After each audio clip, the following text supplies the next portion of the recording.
Mitra anu mulia, wilujeng tepang dangu sareng acara matuh dongeng enteng pangbeberahmana. Mang Jaya sapara kanca bade neraskeun hanca dongeng nu katunda carios nyambung judulna nyaeta Si Gombrang. Ieu dongeng karangan Dede Rukmana KS ayeuna nincak bagian ka 31.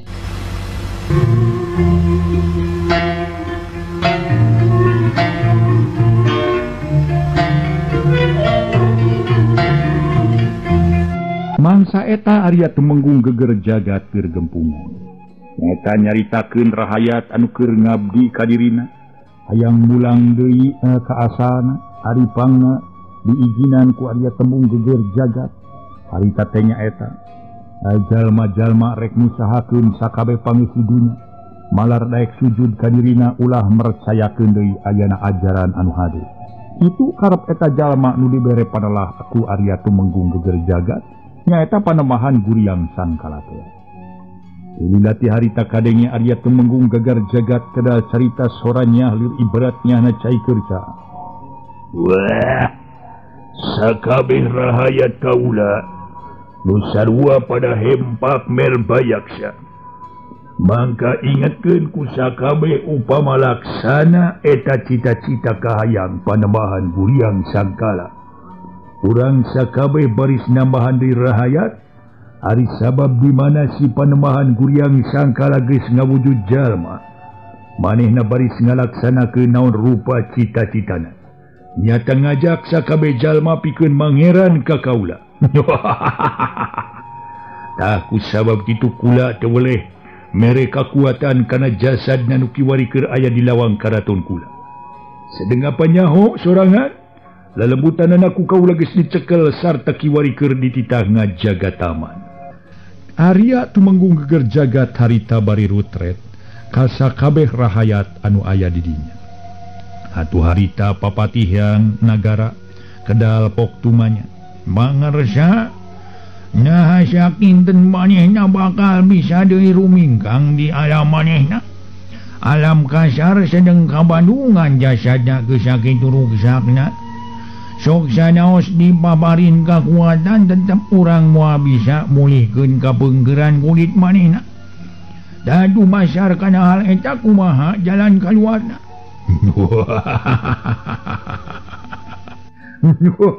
Biasa bisa wae pati. Nganyaeta ieu lain lalakon enteng-enteng, tapi berat euy bisi manehna ngajirim deui.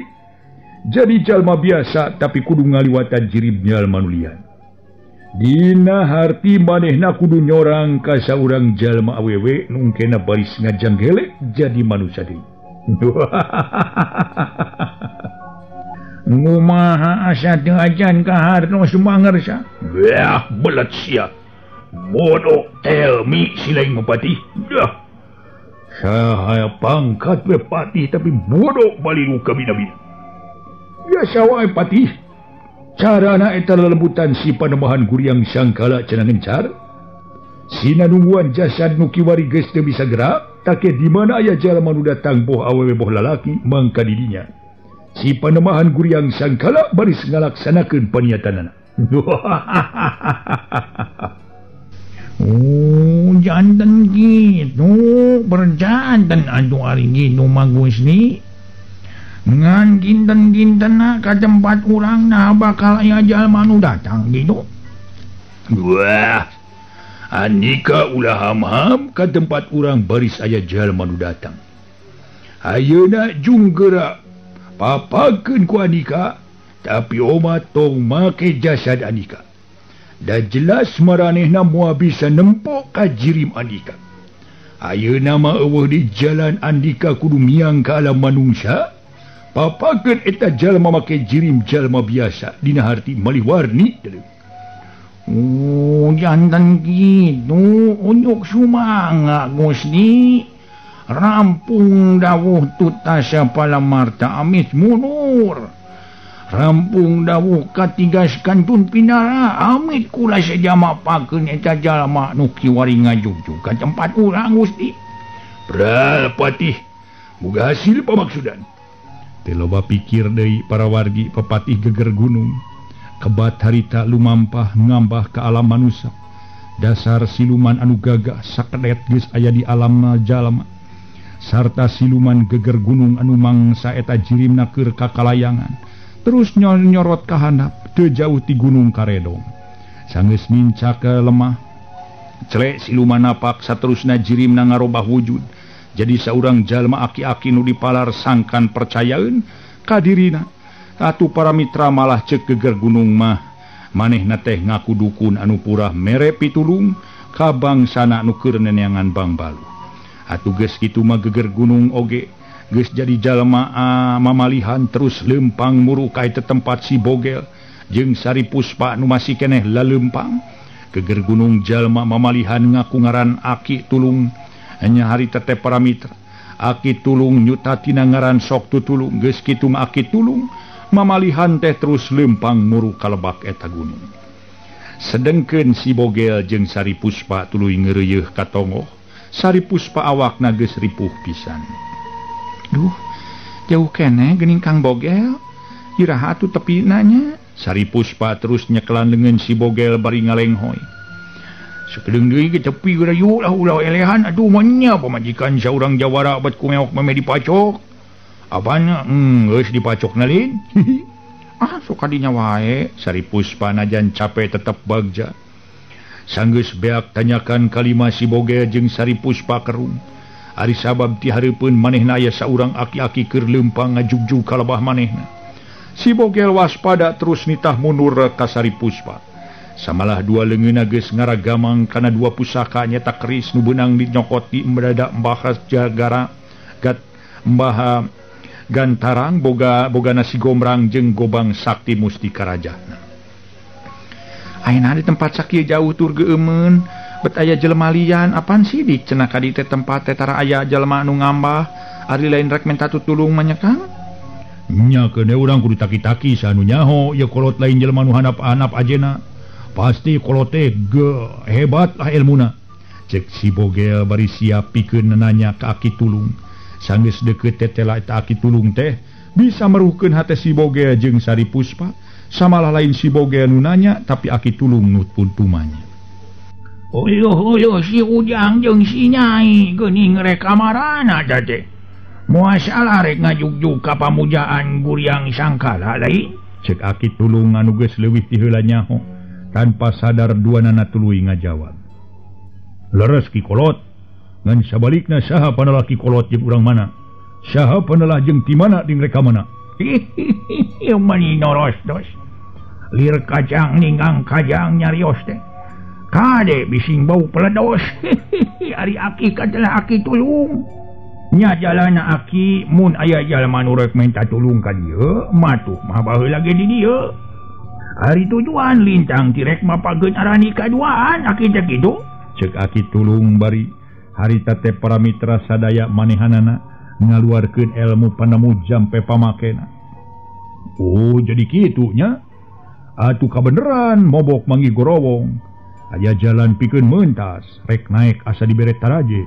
Rek nyukang asa dibere cukang nu bisa napak ka ditu rejeung ka dieu. Nuhun Aki Tulung, nganyaita ieu teh jauh keneh kitu? Geus deukut. Samalah hayu ayeuna mah urang tuluykeun lampah ka luhur. Samalah di tempat itu aya jalma anu geus kacida pisan kolotna. Umurna geus leuwih ti ratusan taun. Keur tatapa geusan mulangkeun ka peungkeuran jasadna. Ngan ulah kaget jeung sieun mun geus nempo rupa hiji jelema nu sakujur awakna geus buta tayan. Cek Aki Tulung bari niupkeun ajian ka si Bogel katut Sari Puspa. Malar kadua jelema eta teu ngarasa sieun jeung bau ngambe jasadna ki panembahan Guryang Sangkala. Mangga tuh nganyaeta ieu teh asa meuni capek pisan ki lah. Oh ku Aki rek ditulungannya. Malar arani ka teu ngarasa capek. Jag waringkas. Tetela mati jeung ampuhna caritaan Aki Tulung. Si Bogel jeung Sari Puspa geus teu ngarasa capek deui, malah jiga nu bungah jeung bagja tepung jeung Aki Tulung. Sadatangna ka eta tempat tetela sidi kalayan jelas katempo ku panon si Bogel jeung ku panon Sari Puspa Di tempat eta aya saurang jalma nu geus teu puguh rupana keur diuk sila andeka. Tapi teu jelas saha-sahana da puguh geus kari tulang nu kalapis ku kulit nu peotur mani geus buta taya. Bari diuk di luhur batu nu rupana hideung pok si bogel kedah tumanya ka Aki Tulung. Saha eta nu keur tatapa mani teu puguh rupana Ki? Nya eta teh katelah nama Panambahan Guryang Sangkala. Pokona mah jalma anu sakti mandraguna geus moal aya bangsana. Sabab umurna geus ratusan taun, tayina kula rek nanya ka arani kaduaan. Narek aya perlu naon pangna Andika ngalanto ka ieu tempat jadu. Kieu sabenerna mah Ki. Si bogel terus nerangkeun kanyerian hate ku pihak si Gombrang. Ngan ku sabab boleh teu bisa we meruhkeun nya kapaksa. Rek menta tulung ka Gunung Karedong. Malar bisa mere bantuan pikeun nyampurnakeun jiwa si Gombrang katut sakabehna. Tamat cacarita pok dipungkas kulisan gieu. Tak kitu Ki, pangna kuring jeung ieu pamajikan ngambah ka ieu tempat. Aduh, jadi kitu geuningnya.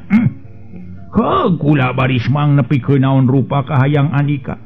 Ngan moal kula ditulunganana, moal kula ditulungan. Kula masa kadarek mang nepikeun, tapi nah sakirana moal kaduhung mentang tulung ka kaula. Wah, geus moal aya rasa kaduhung Ki. Kajadian maen wae tang tu kuring tanggung jawab. Ngan saha nu rek siap pikeun nulungan ka susah kuring? Gampang nu kitu mah. Enteng atuh nu kitu mah. Wah, nu kitu mah asupna ge tai kuku pokona mah. Yeuh, enteng. Rek mantuan kana kasusaan Andika nyaeta saurang jalma nu geus tatapa nalila. Nyatana Panambahan Guryang Sangkala ta ieu jalmana nu aya di hareupeun Andika. Ceuk akitu tunjuk ka Ki Tulung bari nunjuk ka jalma nu geus teu puguh rupa. Ai, boro-boro ku jalma atuh nu geus kieu syariatna. Si Gombrang bisa ele cacakan kuring geus nyangking rupa-rupa ilmu panemu jampe pamake. Hese merukeunana. Komo ku ieu aduh ai. Ih, Andika mah panon teh teu bisa nenyo geningananya. Aya paribasa olohok ngemang kadu teh bolotot ciga mata peda. Nenyo ukur ku panon lahir Andika wungkul geura teh nyo ku panon batin Andika. Eta jalma sakitu kekerna geura urang gerowan ku kaulanya. Ngantong aneh mun aya sora tanpa jirim. Syukur-syukur mun Andika tuluy bisa nyempo ngan lamun teu wayahna sorana we wungkulnya. Jadi mun ilmu Andika can besi jeung jero-jeroanana moal bisa nempo ka jirim Panambahan Guryang Sangkala. Geus tungguane ku Andika Panambahan Guryang Sangkala. Mun bener Andika hayang keneh ngumara di alam Andika sok geura datang ka ieu tempat. Cek Aki Tulung kajajaden bari matak elmuna. Delila seor-seor para wargi kaayaan. Didinya ngadak-ngadak jadi gede angin tempat eta karasa inggeung. Keur kitu cakakak sora jalma seuri tapi teu nembongkeun jirim.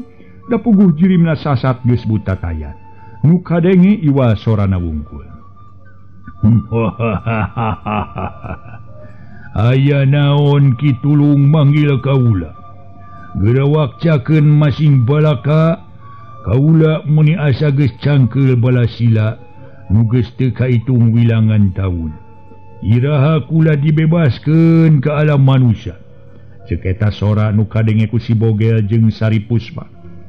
Guryang Sangkala Andika tok teuing leutik hate ari sabab dina waktu nu baris datang Andika baris katulungan ku jalma sejen. Nyatana nu kiwari aya di ieu tempat.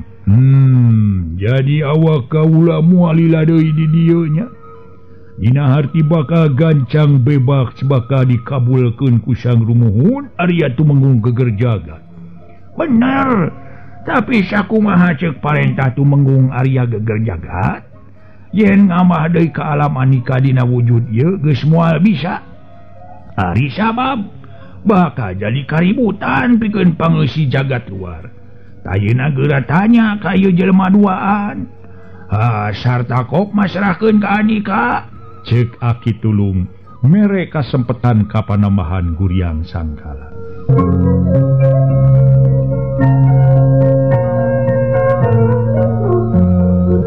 Harita para mitra sadaya Ki Guryang sangkala cumarita. Syukur bagja kamanyangan Ki Tulung.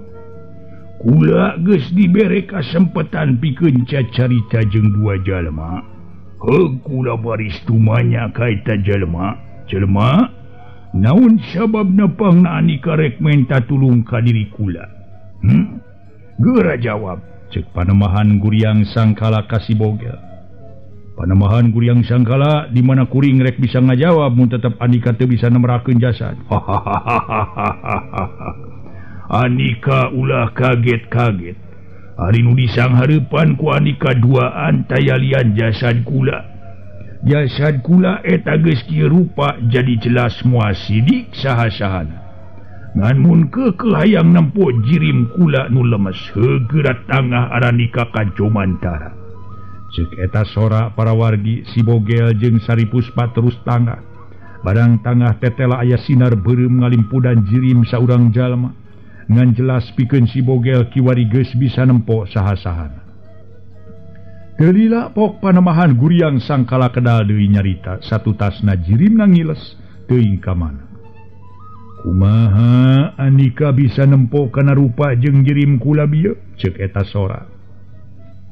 Kula bisa nempo ngan kumaha ngeunaan pamenta kula nyata pikeun pitulung teh.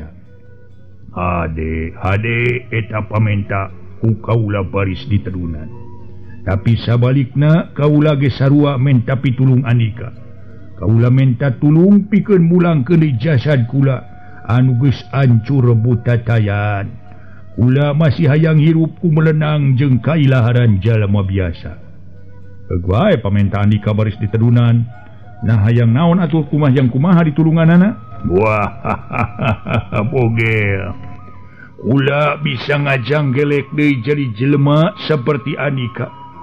Nyata kudu beak heula sumpah tapa kula. Eta sumpah tapa kula kurang leuwih 200 tahun nu baris datang. Ayeuna kakaraninca ka 50 tahun jadi merlukeun waktu 150 tahun deui. Jabati kitu jirim kula geus tangtu moal bisa dipake jirim ieu. Ari sabab geus kacidaruksakna jadi kapaksa kula kudu nunggu beakna tahun sumpah tanpa kula tapa kula. Ngan munnya Andika rek menta tulung ka kaula sarua aya syaratna nu mutlak teu bisa dirobah. Syarat naon ku Andika dipenta? Ya, Andika duaan kudu daek jadi rahayat Gunung Karedong. Nu dicekel ku sang rumuhun arya tumenggung geger jagat. Tah sakitu mun eta sumpah dilanggar tan wande Andika bakal dari disato pangeusi ieu tempat. Jeung kula menta disadiakeun hayam bikang nu masih kene jajangkar pikeun batur sare kula sabab kaula ge sarua hayang boga turunan. Kumaha sanggup? Kula baris nedunan kada pamenta Andika.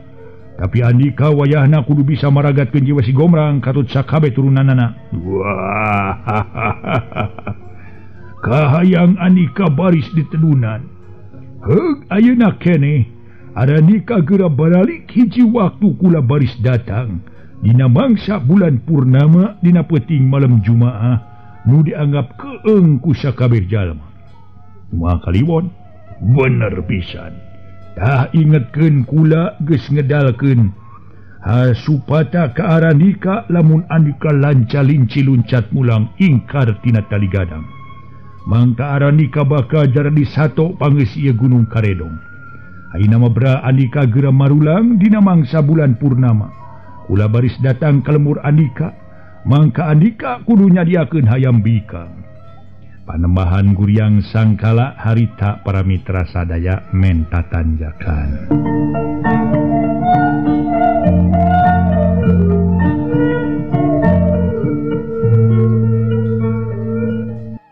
Para mitra kaomdang, atuh geus kitu masih Bogel jeung Saripuspa terus marulang dijajabkeun ku Aki Tulung. Satu tas anyog ka jalan tadi Aki Tulung kedal carita. Ki Bogel, oge Andika nyimas, Aki teh moal bisa tuluy nganteur. Wayahna tepi ka dieu bae ngan mun Andika mu ngarasa capek jeung jauh omat Andika teu meunang sakali oge nempo ka tukang. bakal aya kajadian teu dipalar pilih nah yang gancang tanpa karena capek atawa mending penasaran ku ucap kula bakal aya mamalana sakitu we brag geus kitu mah harita si Boge jeung Saripuspa kebat ngajugjug ka lembur bubula sedengkeun Aki tulung ngiles mulang deui ka nagarana ka alam siluman tunda lampah si Boge jeung Saripuspa nu geus ngadatangan ka Gunung Karedong malah kungsi kedal sumpah yen rek ngabdi kaluluhur Guriang Sangkala di mana rengse nyampurnakeun si Gomrang katut turunanana panon poe geus mengok ngulon di buruan paguron tembong saurang jajaka keur ngajeng jenang tung manehna tayalian ti Santika geus riung mungpulung jeung dua kolotna katut Aki tur ninina Santika sanggeus riung mungpulung jeung si Gomrang nyatanan jadi bapa Santika ku si Gomrang tuluy diwarah ilmu-ilmu kasilat kalahiran kabatinan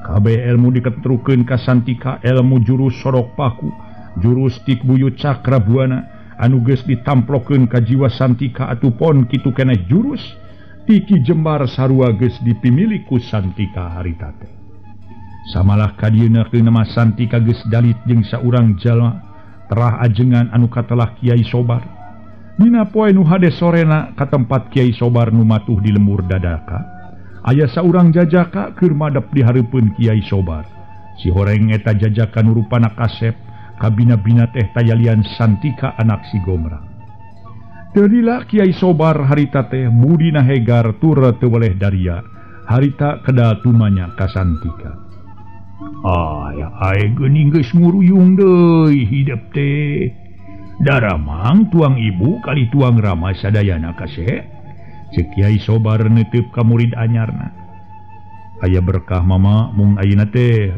pun biang dua pun mohon pun biang tos ngalih kaduku hari margi lebar cenah bumi di duku kosong sareng nadi pun bapa sabada aya di lembur teh bade ngagarap lahan lumayan kangge ngabanjel-banjel sadi dinten ih atuh lain lumayan deui kasep lebar lahan sakitu legana teu dimangfaatkeun tapi kekelanan hari mama teh bade nale ka hidup teh Santika leres tuang rama nu katelaki karta teh sok disebatkeun si Gomrang leres mama ari kitu nah kumaha mama aya nu teu sapagodos sareng salira mama lain nganya eta nya can wargi cenah mah wargi ti sarama keukeuh munut teh we eta imah sareng lahana nya istilah nama warisan panginten leres nanging da sakaterang saur pun bapa mah sanes warisan tira mana nanging hasil ngarbutipun Aki tira mah abdi ku anjeunna dihak bata nampi kana kalepatan kalah ngancam kana jiwa samalah diri abdi ge kapapancenan ku pun bapa kedah tiasa ngarbut keris eta nu diiwat ku jalma nu katelah si Bogel nu kapungkur mah cenah jadugna gorombolan banteng karangkeng mung ayeuna bubar margi diburak-bari ku pun bapa mama jadi kitunya nya ari kitu onaman mah jadi hak mutlak tuang rama atuh jaba upami kieu tuang rama adi lanceuk asli tiki dempak ras nu saurangna teu dibagi ta eta tanah bakal aya huru-hara ari kieu mah Ki Jaladri anak lanceuk Aki Arnasan teras ngarebut hak Ki Dempak nya wajib ki harta nu ngagugatna sabab lain bagian Ki Jaladri mun aya kecap dibereti Aki Arnasan mah bisa ieu mah sakadar emang Ki Jaladri ka Aki Arnasan sedengkeun lanceuk Aki Arnasan Ki Buyut Saga teu pisan barabere nya munasabah Ki Jaladri rek jahat ge aya ti luhurna aya paribasa teh manuk teh anak meraku kuncungan uyah tara tees kaluhur ayeuna geus seulah hidup geura leuleuh teleuman ilmu-ilmu nu aya pakuat pakaitna jeung bag-bagan agama nampi nuhun mama nanging abdi teh bade sumangem ka salira mama teh rek nyaritakeun suanaon kasih dina dinten ieu na Dawidi we sim abdi bade ka peryogian heula mamanawi aya widi hehehe Santika berat teh teuing anak king aya kaperluan mah mama moal bisa nyarek da eta mah kitu salaku jalma berat tepikeun salam tiki karta miwah amuning sihnya mangga mama tembal Santika. Santika terus miang ninggalkeun pasantren atawa padepokan nu aya di lembur Dandak.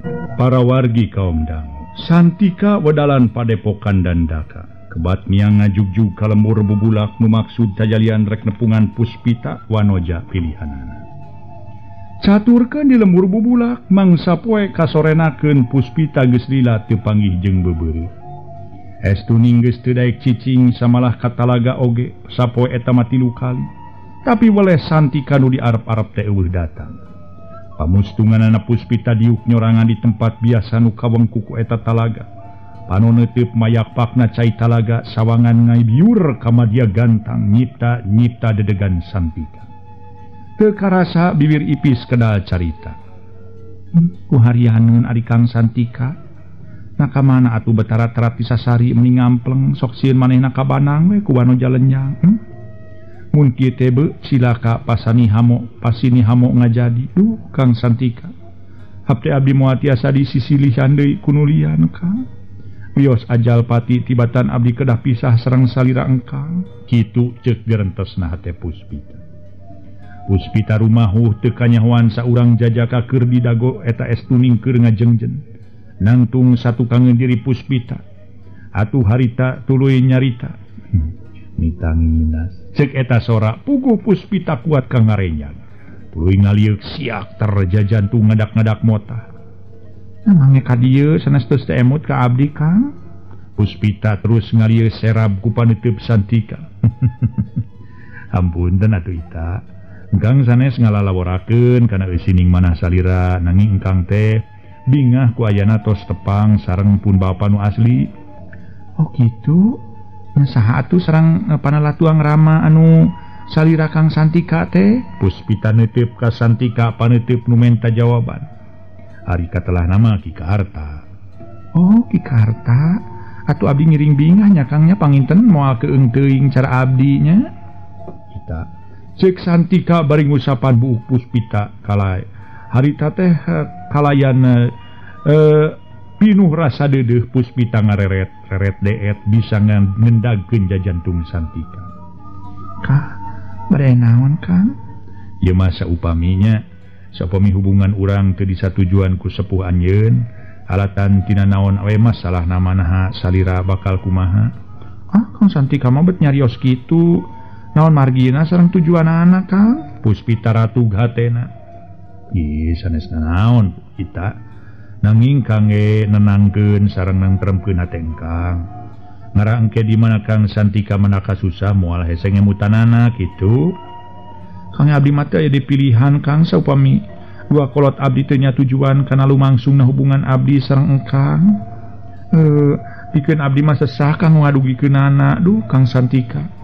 Munya kedah kitu kedah kumaha tibatan hati abdi kedah papisah sareng buah hate mah tos ngahiji sareng ati anu suci dina jiwa abdi wios janten layon we paeh ngajampana bugang ge batan hirup kateken ku perasaan. Puspita nyusupkeun beungeutna kana dada Santika.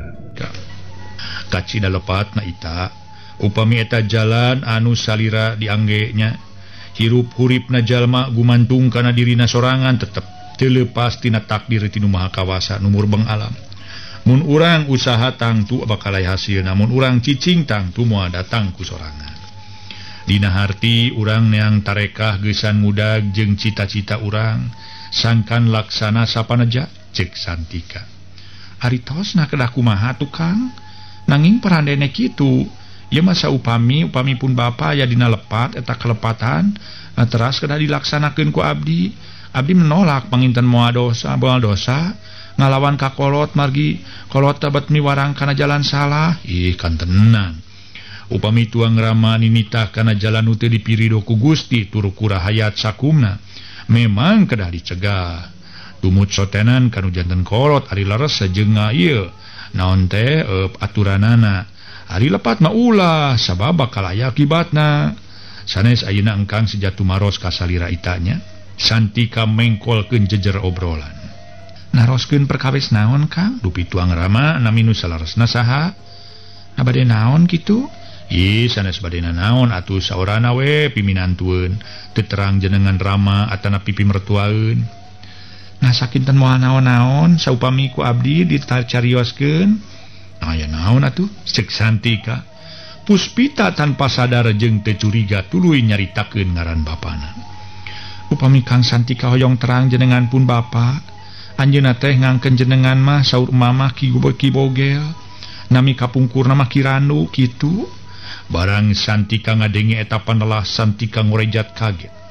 Tapi Santika gentak sadar deui hatena mimiti kaancikan ku dua rasa.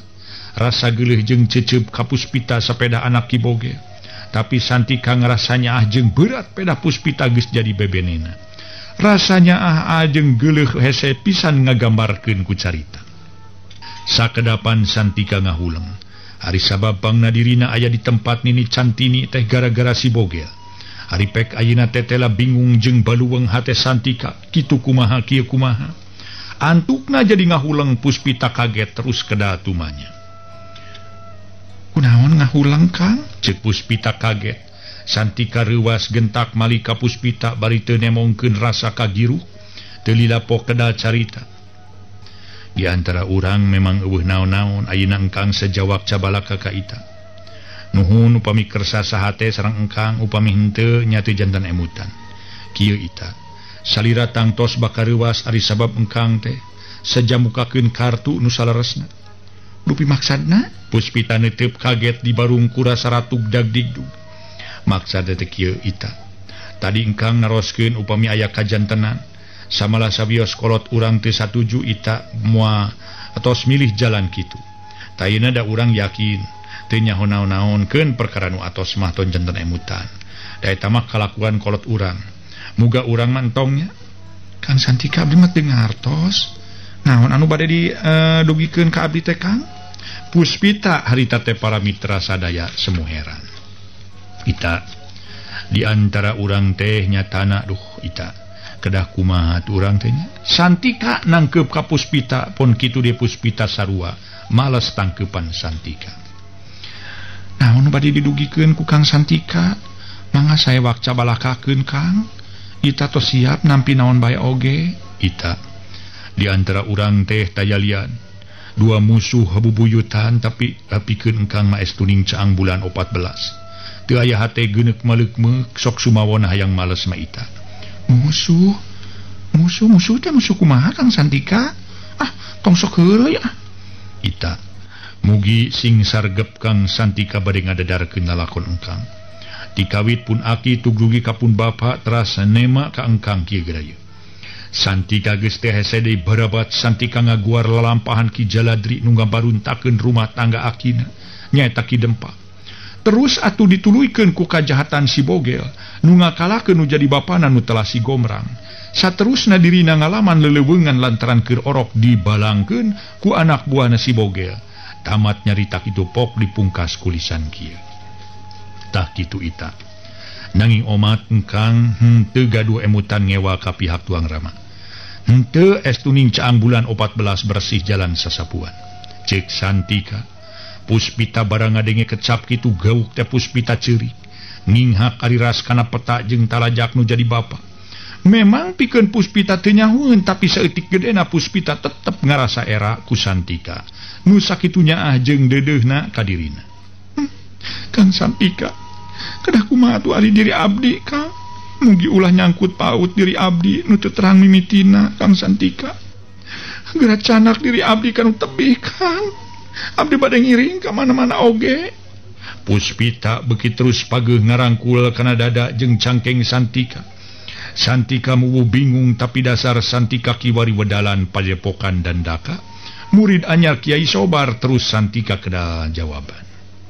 Ita mugia tong kamana wae sasauran pikeun engkang musuh sotenan kadua kolot urang.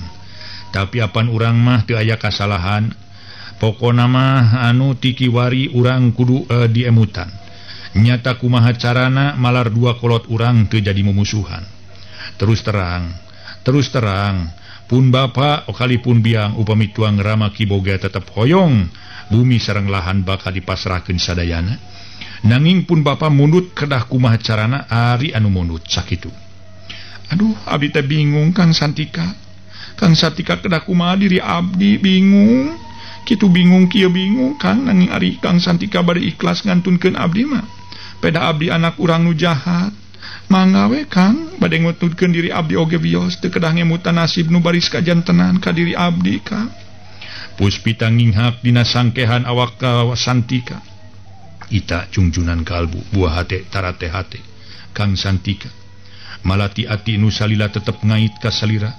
Saur engkang sanajan kumaha bae ge engkang teu nganggap musuh ka ita. Margi di antara urang teu aya kalepatan. Kang Santika, ieu kaayaan awal akhir tangtos bakal katangan ku pun biang. Boh ti pihak salira, boh engkang, boh ti pihak abdi ku ayana kitu. Saya urang singkahan mangga salira engkang geura angkat kantunkeun diri abdi Kang. Leres salira bade ngusir ka engkang. Kang Santika, paralun abdi sanes ngusir engkang nanging tangtos mana engkang kuciwa. Upami teu kitu mangga geura canak diri abdi ka tempat nu tebih. Geura canak Kang ka tempat anu nyingkur. Ita ulah nyarios ka mana wae Nyimas. Halangan jeung rintangan tangtos ku engkang baris di payunan. Sok asal kangge kasalamatan urang.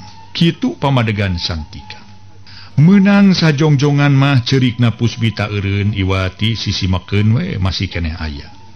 Sawaktu dua nonoman keur silih rasakeun galura rasa anu minuhan rasa kasedihna tanpa sadar kaayaan alam nu asalna caang ngebrak sanajan cahaya geus mengok ngulon oge. Ngadadak di eta tempat jadi poek ibarat aya jalma nu ngahalangan ka eta dua insan. Si horeng para mitra bareng jeung poekna alam hiuk angin ngahiuk tarik naker. Samalah tatangkalan pating melenoy cai talaga ngadak-ngadak ngamotah. Santika waspada pon kitu deui Puspita. Sarua waspada keur kitu ngong kadenge ku Puspita jeung ku Santika aya soratan katinggalan. Eta sora bareng jeung seorna angin di barung ku pating cungungungna ajag babaung. Tapi jelas di eta tempat eueuh ajag eueuh naon. Si horeng eta nu nyarita tanpa jirim teh panemahan guriang sangkala nu geus bisa nempo kadua jalma nyaeta Santika jeung Puspita. Para mitra kaum dangu, si horeng eta nu nyarita tanpa jirim teh panemahan guriang sangkala nu geus bisa nempo kadua jalma nyaeta Santika jeung Puspita. Santika, Puspita, tekad aranika geus moal bisa lepas ti diri kaula. Utama nama Puspita anjeun Puspita geus jadi milik kaula. Milik kaula Puspita ari sabab anika geus dipasrahkeun ka diri kaula. Salaku saurang jalma nu gagah sakti mandraguna dago dua mangsa nu baris datang. Dina mangsa bulan purnama kula baris datang ka tempat anika jeung tinangtu si Santika geus moal bisa ngahalangan niat kaula. Sanajan anika milu ka tempat si Santika kula baris mudag. Geura tangga anika Puspita ka Jomantara. Geura tangga bagiakeun kula nu baris datang dina poe nu baris datang. Ibaratkeun aku aji tenung Puspita tangga barang ret sidik sinar beureum ngalimpudan saurang jalma nu ngajak seuri. Puspita hese pikeun ngahindarna samalah Santika ge sarua. Ngan bubuhan Santika kiwari geus diatik ilmu bag-bagan agama. Santika gentak sadar kana kaayaan terus ngusap beungeut Puspita. Puspita sadar tuluy tungkul. Aduh, ngabet kieu kajantanna teh aya naon atunya? Kang Santika tulungan abdi Kang. Si Santika moal bisa naon-naon. Weduk aya di ratu, gagah aya di raja. Dina harti sagala masih kene aya dina cekelan dua inung bapana Andika. Nu geus masrahkeun awak Andika ka diri kula. Sakitu kula rek mulang ayeuna. Ceki panemahan guriang sangkala bari kituna teh. Harita teh para mitra mencarkeun sinar beureum ka hareupeun Santika. Sakedapan Santika heran malah ngahulang dirina ibarat dising hareupan ku sisi jungkrang jeung lamping. Maju jungkrang mundur jungkrang teu lilapok Puspita kedah carita. Naon cenah Kang Santika nu neme teh? Duh Kang anu jelas nu ka Bandungan tur katangkep ku engkang. Salira tos dipasrahkeun ka saurang jelema nu katelah panembahan guriang sangkala. Nari guriang sangkala teh saha? Duh kada abdi mah teu terang meus-meus acan. Duh Kang kumaha pamilaras kajan tenan, batan diri abdi kedah nyobadanan kana eta jirim nu di limpudan ku cahaya beureum kajeun ti ayeuna, ajaleng masing pati abdi mah Kang. Ih, ulah sok kitu sa. Teu sae langkung sae diri urang kedah madepkeun diri ka Zat Ilahi Robi. Pokona urang kedah madepkeun diri ka Zat nu Maha Kawasa. Cek Santika, satu tas Santika nyarita kitu na ari jilager teh kadenge sora gelap menitari.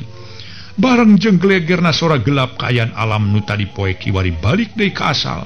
Panon poe temong deui samala angin beterus leler sora ajag teu kadenge deui. Sanggeus duanana pada paheut rek sauyunan duanana, janji rek tetep satia sanajan nandonkeun nyawa jeung pati pikeun nyegah ayana eta kajadian.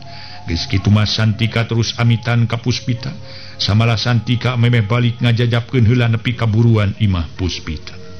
Sedang Puspita saencan rigigna Santika ngiles mah, panonna tuluy nuturkeun lengkahna Santika. Nya satu tas jirim Santika ngiles tina panempona, Puspita kebat muru ka pangkengna blug mebeutkeun awak ka tempat sarena. Hate jeung pikir Puspita terus dilalangsean ku hiji bayangan. Nyata bayangan nu mangrupa cahaya beureum nu ngalimpudan saurang jelema, ngan tetep pikeun Puspita teu apaleun saha eta saurang jelema nu sakujur awakna dilimpudan ku cahaya beureum, samalah dina wang-wangan Puspita mah nu tadi nemongan teh bet kasawang bae. Puspita, anjeun geus jadi milik kaula. Isuk jaganing geto awak anjeun geus kudu pasrah ka diri kaula. Hari sabab kaula betah keneh ngumbara di alam andika. Tunggu waktu nu rahayu dago mangsan utama pikeun urang jajab kasukare jeung kacinta. Cek eta bayangan Puspita, Puspita istighbar terus hudang karasa meuni roye-reye karareueung.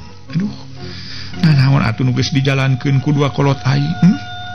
Mun nya eta nu bieu kitu meuni tega nyiksa batin anak. Duh Gusti, mugia salira tetep aya sagedengeun jisi diri abdi. Kang Santika teh dijalmi pantanganeun abdi kajabiti salira engkang. Kitu ceuk Puspita. Caturkeun Ki Boga jeung nyari Nyi Sari Puspa. Geus anyog ka lemburna Sari Puspa satu tas ngalaksanakeun kahayang nu jadi salakina. Nyata menta bantu ka panambahan guriang sangkala. Dirina beterus bibiri gidigan ari sabab jirim jalma nu geus butatayan tetep terus nemongan ka Sari Puspa. Kunaon gawe tengan bibiri gidigan wae kawas anu keur nyiram deui, si Bogel ngagebes.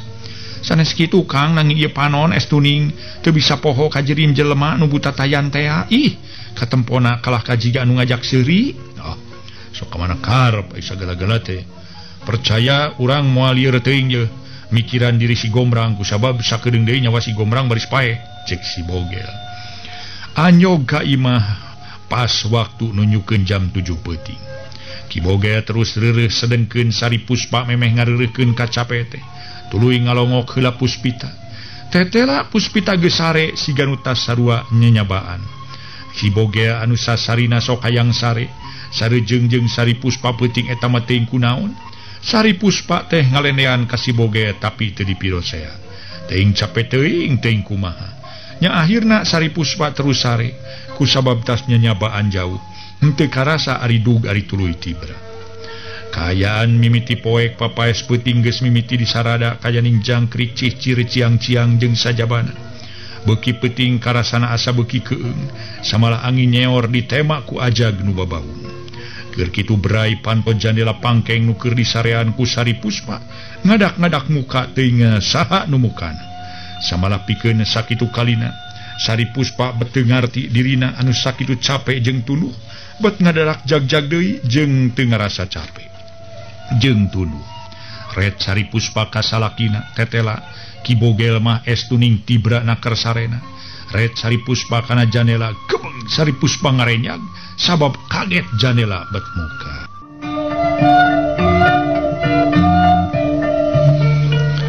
Harita para mitra Sari Puspa kana janela gebeng Sari Puspa ngarenyag sabab kaget janela bet muka. Ai kunaon cenah janela bet muka nah can ditulakan kitu tadi. Rarasaan mas dasa enggeus. Cek Sari Puspa jung cengkat maksud rek nutupkeun deui janela. Kakarage meunang 5 lengkah Sari Puspa geus kaget deui sabab kaayaan di jero pangkeng ngadak-ngadak poek. sinar cempor nu tadi jelas hurung kiwari parem ibarat aya nu mareman. Samalah leuwih reuwas pikeun Sari Puspa di eta pangkeng aya sinar beureum ngalimpudan saurang jelema nu jasadna geus buta tayan. Sari Puspa teu ingeteun yen mangsa eta bulan geus nincak babalasan. Eta sinar beureum nu ngalimpudan saurang jalma teh kedal carita. Sora muwuh matak nyentarkeun hate jeung ratugna jajantung. Andika montong reuwas jeung kaget. Ari sabab janji kula di mana bulan geus babalasan dina harti nincak purnama. Kula baris datang ngahaja kula teu ngageuingkeun salaki Andika. Sarta kula moal waka ngaganggu ka anak Andika. Kula hayang seubeuh heula jeung Andika Sari Puspa. Kula hayang seubeuh heula jeung Andika. Cek panemahan guriang sangkala bari terus ngadeuketan Sari Puspa. Sari Puspa kasima bari ngegeter pok kedal cumanya. Saha anjeun teh? Rek naon pangna datang ke tempat ieu? Ke tempat kuring nalain ka salaki kuring. Andika geus poho deui ka kaula. Apa nu rek dipentaan tulung ku Andika katut anu salaki Andika? Samalah Andika kudu nyaho. Satemena eta jajakan remen datang ka dieu eta teh tayalian anak musuh salaki Andika. Nuku kula keur dikakalakeun. Si Santika anak si Gombrang tak kitu geus ayeuna tongteng mikiran hal eta. Sabab geus jadi ceklan kula. Ayeuna geus sumerah pasrah ka kula mengpeung salaki Andika keur ti Brasari. Teu sudi najis teh kula kudu datang ke tempat Andika. Lain kahayang kula tapi kayang salaki kula jadi matak naon atuh ka salaki kula we. Teu bisa. Teu bisa Sari Puspa ari sabab salaki Andika teh lalaki. Muanya lalaki panggih jeung lalaki geus tong loba teuing peta. Cek eta sinar beureum bari nyamuratkeun elmuna ka hate Sari Puspa. Akhirna Sari Puspa teu bisa majar kumaha sakabeh pakean nu nutup sakujur awak. Tuluy harita di udaran ibarat aya nu ngarangsadan. Pikeun sakitu kalina Sari Puspa ibarat dibawa kana impian nu endah. Malah nu asalna Sari Puspa ngarasasieun akhirna sumerah pasrah.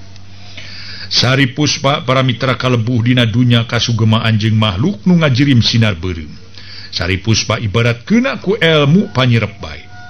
Sanggeus kadenge raongna sora hayam kongkorongo, tanggara balebat bakal medal eta sinar beureum nu keur ngarungrum Sari Puspa ngiles teuing ka mana. Samalah damar cempor tetep hurung, jandela kamar tetep nutup. Satuta Sari Puspa kalebuh dina dunya kasugemaan. Nyah Sari Puspa beuntak. Ret ka salakina jongjon sare ari ret ka sakujur awak. Bet kaget ku sabab teu pisan aya lawon sacewir-cewir acan. Ngan tetela sakujur awak Sari Puspa linu, lain rasa keuneunan awak ramoh poe piweuh pisan tanaga. Naon nu geus kajadian tadi peuting? Jelas awak aing disorang ku makhluk nu peuting tadi nemong. Aduh, ampun sakujur awak meuni asal linu jeung laleuleus. Sari Puspa ngumbar hatena. Hatena kaduhung sagede gunung geus nganteur ka salakina ka tempat nu pikasieun. Tetela peuting tadi hiji kajadian geus kaalaman ku Sari Puspa. Mangsa dirina disorang ku makhluk ngajirim sinar beureum teh. Ayeuna urang tuturkeun lampahna Santika. Santika satu tas nepungan Puspita nu nyata anak si Bogel. Santika kebat ngajugjug ka lembur dukuh. Sadatang ka lembur dukuh Santika terus nepungan si Gombrang bapana nu geus disebut ngaran aslina Karta. Samalah kaayeunakeun adat Ki Karta nu sok ngauingkeun teh saeutik-saeutik robah jadi kuring. Sakali-kali sok abah. Nganya kitu basa tetep teu bisa robah sok kasar garihal. Malah mah poe eta ge waktu Ki Karta keur nyaneut cai jeung gula beureum teu lila jol Santika. Hae geuning maneh Santika? Buru abah rek nyusul ka gindung. Syukur aya geus ka dieu mah euy abah teh. Nya carek nurunkeun ilmu pamungkas ka abah maneh teh euy. Ilmu Pancabraja carining tunggal. Tapi nya eta ku ayeuna mah wayahna kusabab can sabawa umur. Keuneng ke deui. Kumaha ki jeung nini maneh calak euy? Cek Ki Karta teu bisa sopan. Aya berkah abah, nganya nu mawi abdi ka dieu teh kahiji aya nu bade didugikeun abah. Amuing. Nah, aya tepikeun naon euy? Ki Karta darianaker. Kieu abah, jisim abdi teh ngaraos bingung we nu teu manggih tungtung, susah teh aya bandinganana. Ai. Nah kunaon gitu make gitu segala make bingung-bingung mikiran kabogoh. Abah ge baheula ngalaman ngurak hene. Abah mau nyarek wanita da maneh geus gede lain. Duh nuhun bah nuhun. Kieu memang salerasna abdi teh to rumaos lalembutan teh katalikung ku saurang wanoja. Hate teh lir keuna ku aji pamelet malah hese sareng sesah kanggo ngahihilap keunana. Teh kudu era-era da biasana ge kitu. Lalaki nu keur kabongroy mah kage mang rasa mah. Cek paribasana kapentang asmara can kitu. Sabab babag ge ku indung maneh baheula nya kituna urang mah. Urang mana cenah euy wanojana euy? Geulis deui. Geulis mana jeung pamajikan abah heuh indung maneh maksudna? Ki karta sok anger we adat paheureuina teh. Abah mah nu mawi bah pangna abdi bingung teh ku perkara nu aya pakuat pakaitna sareng salira abah.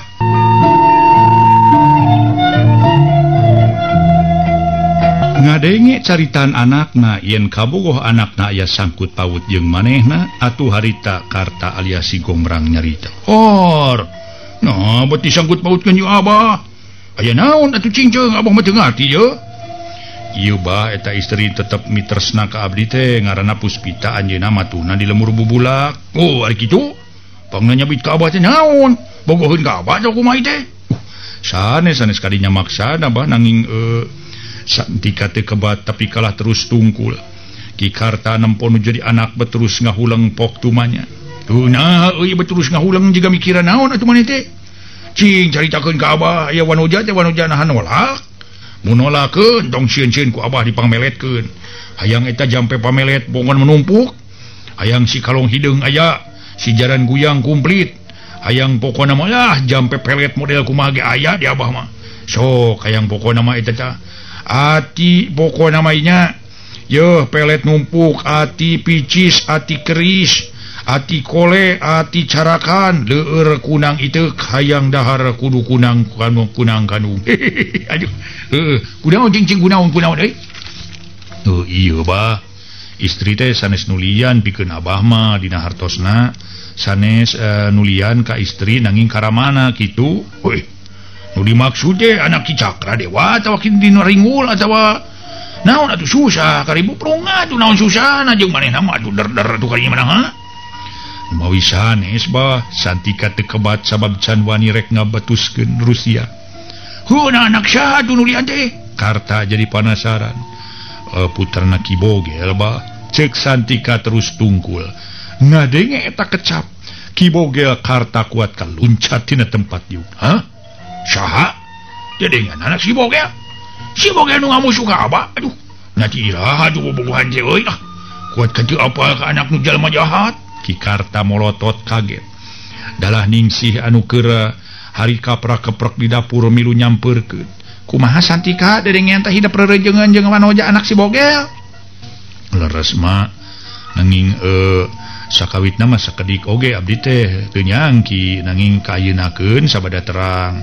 Hati abdi janten bingung eta kumaha atuh ieu kitu kumaha jan serba sesah we. Nete semplek nincak semplak kasebatna mah sareng deui apanan anjeunna ge sami teu terangeun yen abdi teh putra salira abah nya Tabah Karta alias si Gombrang. Pikeun sakedapan mah Ki Karta jeung Ningsih silih Reret anu ngandung harti kudu kumaha jalan kaluarna. Teu lila Ki Karta kedal ucap, "Ih, ari abah menyarek wanita moal euy. Ngan lamun bener kitu nyata maneh aya hubungan jeung anak si Bogel. Teu naon asa daek nanggung sagala kajadian nu teu dipalar. Syukur-syukur oge lamun si Bogel daek babalik pikir euy ku nempon jadi anakna. Prak we keur abah mah da eueuh halanganana atuh ai saru apa da bogoh manaha. Ari sabab anakna mah eueuh dosa naon-naon jeung teu nyaho naon-naon kitu." Pamanggihna Ki Karta kitu sedeng Ningsih can waka bisa ngajawab. Waktos nasib.